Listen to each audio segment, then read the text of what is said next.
এই বাবু, তোকে নিয়ে আজকে একটা জায়গায় যাব। জায়গা কি? জায়গা কি? কোথায় যাবো? কোথায় যাবো বাবা?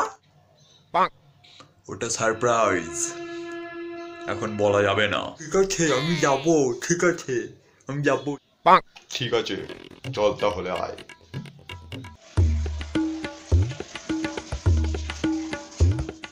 বাবা, এটা কোথায় নিয়ে এলে? এটা কার বাড়ি? এটা হরেন পক পক ডাক্তারবাবুর বাড়ি। কি? হরেন পক পক? এটা আবার কেমন নাম, হরেন পক পক? पीछे देखो, पीछे पीछे देखो।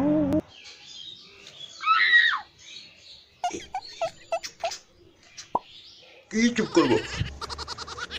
আর কেন চুপ করবো? হরেন পক পক ডাক্তার। ডাক্তারের হরেনকে পক পক করে টিপে দিয়ে বাজিয়ে দিয়ে চলে গেছে। এই নামটা আমার দাদু রেখেছিলেন। কে রে বড়া? আমি ডাক্তার হরেন পক পক। আমার নামে কি বলছিলেন মনে হলো যেন? না মানে, হ্যাঁ মানে না। না না ডাক্তারবাবু, না না, ওটা আমার ছেলে। ওর চেক আপের জন্যই তো আপনার কাছে এসেছি, আমরা অনেক দূর থেকে এসেছি। যা বাড়া, আমার চেক আপ হচ্ছেটা কি এখানে? আচ্ছা, এই তাহলে সেই আপনার রুগ্ন ছেলে, এরই চেক আপ করাবেন, সেই ফোন করেছিলেন আপনি। আসুন, চেম্বারে আসুন। হচ্ছেটা কি বাবা? তুমি তো বললে সারপ্রাইজ দেবে, যে এখানে আনলে কেন আমায়? এটা হয়তো সারপ্রাইজ। এটা কোনো সারপ্রাইজ নয়, এটা ডক্টর হরেন পকপকের এন্টারপ্রাইজ। বাবা, কেন তুমি আমায় এখানে আনলে? চেক আপ করানোর জন্য তোকে এখানে এনেছি। তোর ওজনটা কেন বাড়ছে না? দিন দিন ঝ্যাঁটাকাঠির মতো রুগ্ন হয়ে যাচ্ছিস, রোগা প্যাংলা। তাই ডাক্তারবাবুর কাছে তোকে এনেছি। আজ অব্দি যে আমি কত রোগা মানুষকে মোটা করলাম। অবন্তি অবন্তি, কত পেশেন্ট এলো গেল, সব মোটা করে ছেড়ে দিয়েছি। বলছিলাম, ওদের কি সিরিজ ঢুকিয়ে হাওয়া দিয়ে ফোলান নাকি বড়া? হ্যাঁ ডাক্তারবাবু, আমার ছেলেকে শুধু মোটা করে দিন আপনি। ছোট্ট অনুরোধ, অনেক আশা নিয়ে এসেছি। আপনি আমার ওপর ছেড়ে দিন, আমি দেখে নিচ্ছি তারপর বাকিটা। আমি মোটা হতে চাই না। না, আমি মোটা হবো না। না, আমাকে ছেড়ে দাও। এখন আমি তোমায় কটা প্রশ্ন করব, ঠিক ঠিক উত্তর দেবে, বুঝতে পেরেছ? আমি কি এখানে ইন্টারভিউ দিতে এসেছি বড়া? প্রশ্নের উত্তর দেবো? ওই, ডাক্তারবাবু যা জিজ্ঞেস করছে ঠিকঠাক উত্তর দে। বাড়ি গিয়ে কিন্তু কপালে দুঃখ আছে না হলে। আচ্ছা ঠিক আছে বাবা, আমি সব উত্তর দেবো, সব উত্তর দেবো। তোমার বয়স কত বলো তো? কত বছর বয়স তোমার? 19 বছর 4 মাস 5 ঘন্টা 2 সেকেন্ড আমার বয়স।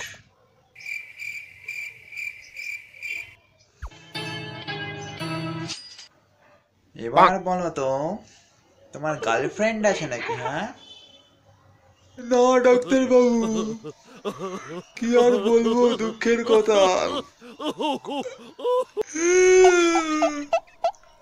তার মানে তুমি এখনো সিঙ্গেল। এইবার বুঝতে পারছি কেন মোটা হচ্ছে না মালটা। ডাক্তার বাবু, বলছিলাম আপনার কোনো মেয়ে আছে নাকি? হ্যাঁ, আমি তো মা বিয়েই করিনি, তাই আমি আজও স্বাধীন। তাহলে তো জাদু কাঠিটা কোনোদিন আপনি কাজেই লাগাননি, তাই তো?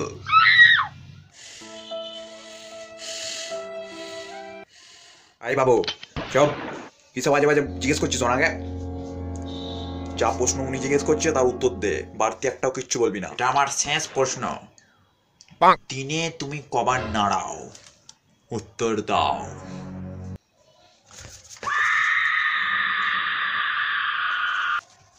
কি হলো রে, এতক্ষণ তো অনেক কথা বলছিলি, চুপ করে গেলি কেন? ইয়ে মানে, না না না, হ্যাঁ মানে না, কি বলবো, না না। আপনার ছেলের সব রোগ ধরা পড়ে গেছে। কি রোগ হয়েছে ডাক্তারবাবু আমার ছেলের? আপনি আমায় বলুন, বলুন ডাক্তারবাবু, লুকাবেন না কিচ্ছু। কি রোগ হয়েছে? আপনার ছেলের শরীরে পুষ্টি লাগার আগেই তো সব পুষ্টি বেরিয়ে যাচ্ছে। তো মোটা হবে কি করে? এটাই তো রোগ। বাবু, আমার ছেলেটাকে বাঁচান। এর থেকে বাঁচার উপায়টা বলুন ডাক্তার বাবু। উপায় এখন একটাই, ওর জাদু কাঠিটাকে সিমেন্ট দিয়ে বাঁধিয়ে দিন। ধরতেও পারবে না, নাড়াতেও পারবে না। ঠিক বলেছেন ডাক্তার বাবু।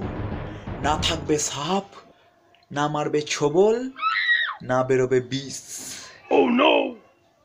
করে দিন করে দিন করে দিন, প্লাস্টার করে দিন করে দিন করে দিন। হ্যাঁ। না না, আমার ছেড়ে দাও। না না, আমার সম্পত্তি দিকেও হাত দেবে না। না না, বাঁচাও বাঁচাও। কোথায়, আমি কোথায়? কি হলো রে বাবু? আর কতক্ষণ ঘুমবি? ওঠ রে, আজকে তোকে একটা জায়গায় নিয়ে যাব। তাড়াতাড়ি ওঠ, তাড়াতাড়ি ওঠ। কোথায় যাবো বাবা? হ্যাঁ, কোথায় যাবো? ওটাই তো সারপ্রাইজ।